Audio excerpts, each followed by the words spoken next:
Welcome back, everybody, for another deep dive. This time, we're going to be talking about the new alchemy, and specifically, we're going to be looking at breath. The speaker in this talk, I don't think they ever actually say their name, but one of the things that they talk about is the power of breath and how we can use breath to be more aware of our emotions, but also even to gain insights into our unconscious processes. Yeah, what's interesting about this is that a lot of us kind of go through life and we're not really aware of our breath, even though it's like this constant vital process happening within us. And the speaker is really encouraging us to sort of like tune into it and see what we can learn. Yeah, one of the things that they talk about is breath and emotions and tessia. They highlight how, like, anger, for instance, manifests these short, rapid breaths, whereas love is associated with much slower, deeper breathing patterns. Have you noticed that at all, like in your own life? Oh, yeah, absolutely. You think about it when you're angry, your body's going into that fight or flight mode. It needs like those quick breaths to kind of prep for action. But love, that's more associated with calmness and relaxation. So it makes sense that our breath would kind of reflect that. That's a great point. And the speaker takes it even further by saying that. We might be able to use our breath to actually influence our emotional states. So if you're feeling anxious, you can try to consciously slow down your breathing and see if that helps calm your system. Right, and that's where practices like mindfulness and breath work come in. They're really kind of tapping into this mind-body connection and using specific techniques to kind of leverage this connection between breath and emotions. Like you take diaphragmatic breathing, for example. It involves these deep belly breaths that engage the diaphragm, which then sends a signal to your nervous system to chill out, which is much more effective than like shallow chest breathing. That's so interesting. It's almost like we have this internal control panel for our emotions, and breath work is like giving us the tools to adjust the settings. I like that analogy. And there's actually scientific backing for this too. Deep, slow breathing stimulates the vagus nerve, which is kind of like a superhighway connecting your brain and body. And it plays a huge role in regulating things like your heart rate, digestion. And when you stimulate the vagus nerve, it basically sends a signal to your body that everything is okay, which helps to reduce stress and anxiety. Wow, so it's not just some woo-woo concept. There's actually like real science behind it. Yeah, for sure. But this is where the speaker kind of dives into a little bit more of an esoteric concept, this idea of breath as a bridge to the unconscious mind. Right. They claim that by carefully observing our breath, we can actually gain insights into these unconscious processes. Yeah. Even while we're sleeping.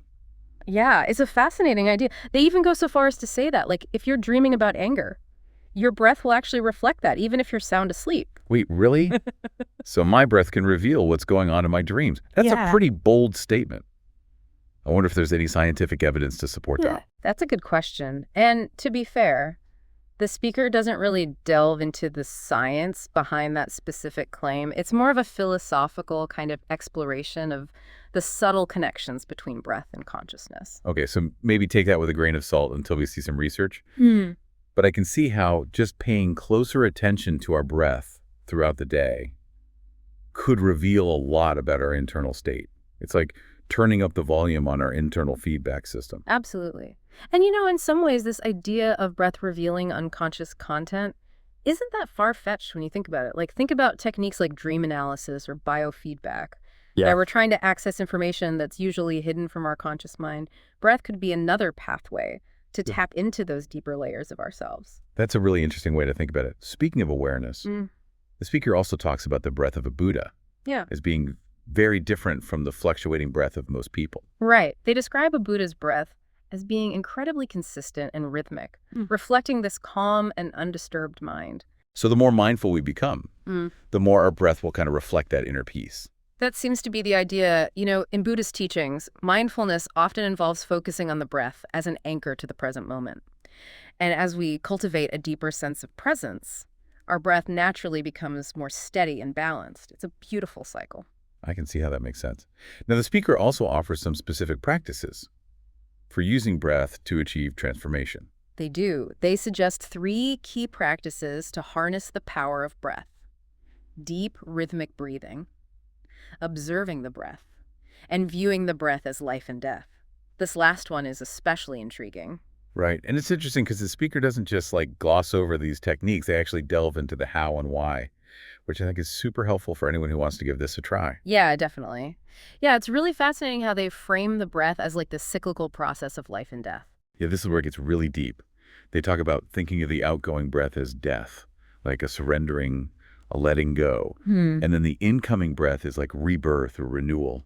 It's a pretty powerful metaphor Yeah. for like embracing the ever-changing nature of life. Totally. And it really ties in with the whole concept of mindfulness too, right? Like by focusing on the breath, we become more present to this constant cycle of letting go and welcoming the new. So every time we exhale, we're letting go of the past anxieties, Yeah. anything that's no longer serving us. And then with each inhale, we're welcoming in fresh energy, new possibilities. It's a really powerful way to cultivate presence and live more in the now. I agree. And you know what's interesting is that the speaker explicitly connects these breath practices to meditation. Right. I was just thinking about that. It seems like focusing on the breath could be a really effective way to quiet the mind and enter that meditative state. Absolutely. By shifting our attention to the physical sensations of breathing, we're essentially drawing energy away from those racing thoughts, those worries, and it creates space for mental stillness and allows us to observe our thoughts Yeah. without getting carried away by them. It's hitting the pause button on the mental chatter, There. giving ourselves a much-needed break from all the noise. Exactly. And the beauty of meditation is that it offers so many benefits. You know, studies have shown that it can help reduce stress, improve focus, enhance self-awareness, even boost our immune system. It's really a powerful practice for overall well-being. Okay, I'm sold. I need to start meditating. You know what really struck me, though, from this talk was the speaker's mantra. They have this mantra for the camp, and it goes, the outmoving breath is death. Die. Feel you are dying with it. The incoming breath is life. Feel you are being reborn. I know, right? It's intense. It's not your typical feel-good affirmation. Definitely not, but it's so powerful. It really captures the transformative potential of these practices. It does. It really challenges us to, like, fully embrace the present moment, to let go of the past and any fear of the future.